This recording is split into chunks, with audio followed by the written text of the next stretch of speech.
Obviously, you know, the Revealing Histories projects have been ongoing for quite a while, and with the anniversary coming up, we started working on this exhibition to show really a local story. I mean, we realised early on that there was going to be a lot of museums doing sort of general exhibitions about the history of the abolitionist movement and slavery in general, but we really wanted to put a more sort of local context to the exhibition, because as we kind of knew then, there was a really rich story to be told in this town.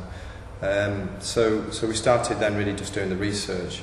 Also, I think it was important for us at the time to do a positive story, because we felt, you know, that Rochdale had made a big contribution to the abolition of slavery in North America, and really not many people realised or knew this story. So we wanted to really just, you know, comment on that, to educate people, make people feel proud really of the town and of their kind of forefathers and foremothers that fought so strongly to support the abolition of slavery in the 1860s.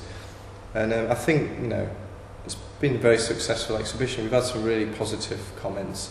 We were very aware that it is an emotional and, you know, quite a difficult subject to work with. But I think with all the work that all the staff in the museum service and everybody at Touchstones has put in, we've really sort of managed to give the story a really good balanced view, really. I don't know what you guys think. Well, I was just going to say about the objects, because we don't normally have the ability to do a lot of research into objects, but once we started doing that, then we found some amazing stories and some amazing connections that we didn't know existed. So, you know, a wealth of like local sort of history was sort of opened up, and those connections which we discovered between Rochdale and the fight against slavery in America, which not many people knew about before we started. And part of that research, you know, I came across these fantastic images which helps illustrate these stories. So I was looking on the internet or contacting our colleagues in the local studies library. You know, we started piecing it together, and it was the first time that a lot of this stuff had actually come together to tell this story. It was just like really quite, you know, we had some like real exhilarating sort of moments when we made some discoveries and stuff. And I think another thing that just struck me is that the feedback from the objects as well in the exhibition as a whole. You know, we put some comments cards up using the objects as a way into getting feedback from the visitors, and they've really thought about what they've seen. They've looked at the objects, they've looked at the stories, and they've put some really sort of pertinent and sort of thoughtful comments about sort of slavery and the history of it, and the situation today with slavery in the world, you know, still existing in many countries.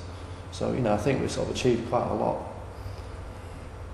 I would just say that I think we've been very fortunate in the objects. We've not got many objects in this exhibition, but the objects like the barrel and the sword, the painting, the Paul Robeson bust, I think are very particular to the story and tell a great deal in themselves. So I think we've been lucky in that respect, but also the things that are particular to Rochdale, the co-op connection, the fact that Rochdale had as leading figures both John Bright and Richard Cobden, who Richard Cobden was MP for Rochdale throughout the duration of the Civil War. So it's a very particular story. I mean, I think the North West in general, you know, Manchester as an area as well, was quite a strong area, anti-slavery area, but I think Rochdale has a particular story within that to tell, due to these particular factors. So I think that's been fascinating. And things like, you know, Andrew was saying about finding other things out. It's great to be able to discover something about this youth on this Alabama ship, and then to be able to go to the Rochdale Observer and find a letter printed in there from him speaking specifically about a particular battle that we have some information about. That's very exciting to find that sort of thing. So. Yeah, I mean, I think it's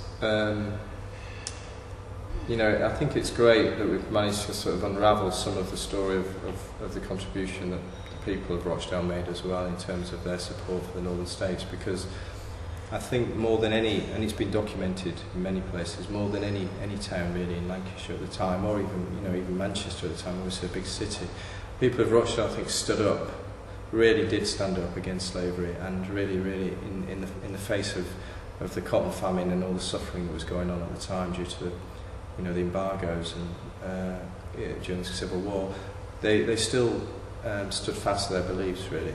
And it's interesting, we were talking about what makes people in Rochdale different to other towns.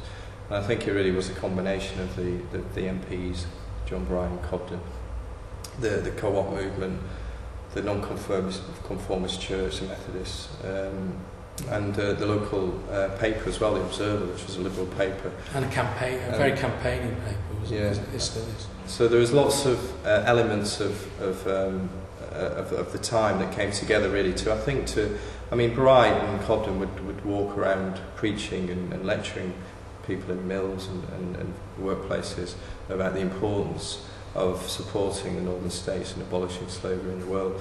And I think really, it shows how brave really people were at the time to stand by their beliefs in the face of so much suffering. And the important impact that had eventually on ending slavery in North America.